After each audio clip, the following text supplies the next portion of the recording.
My name is Ana de Carvalho. I am the faculty lead here at LaSalle College, Vancouver for the fashion design program.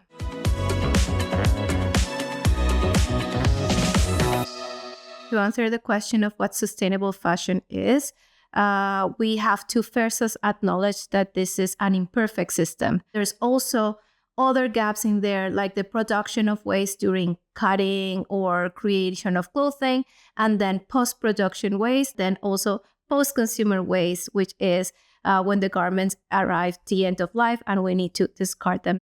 I was working for different brands, realizing that I had a part in sustainability through the things that I was creating was my biggest goal to become an educator. In our school, we had a lot of recent projects with sustainable fashion, especially zero waste or tessellation done by our students. I was searching for new materials for a project. I saw some projects that were already done with seaweed and creating, instead of thread, using it to a plain surface. Right now, what I did, it's a plain surface used in alginate polymer. By using also glycerin, it makes it look more flexible and plastic look like. So with that, I start creating layers and creating kind of like beads. With that, I realized that it has a potential to fold and create pleats on it.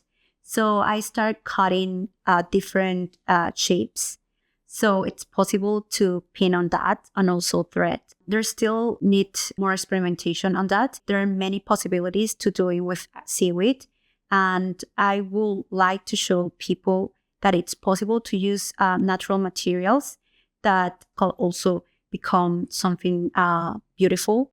She won with that project the Telio Award. So we are pushing our students when they get the foundations of fabric, the foundations of textiles, to push to other technologies. I think that it's interesting because we are trying to produce new fabric from other different elements that are more organic and dissolvable, using other elements that can go back to the system, doing what we call like a cradle to cradle, something that is created to also be disposed in the same way that it was created. The zero waste through the pattern drafting itself, it's not new, it's historical. My understanding from historic fashion, and it's probably what you will see in the museum, is the use of natural fabrics, then use of, for example, the whole fabric. There are different approaches, different ways, and that also includes like creating new material like what Ariana did. Bigger companies have bigger problems into tracking the whole process of production to ensure the final product follows all of the requirements to make it sustainable. So we are informed in a way on the labels, but at the end, smaller companies have more control of the process. Cut it on fast fashion and start looking for local designers. Local designers, because they are small, it's easy for them to see, to produce, to control. So if we are here in Canada, we can go and find local designers.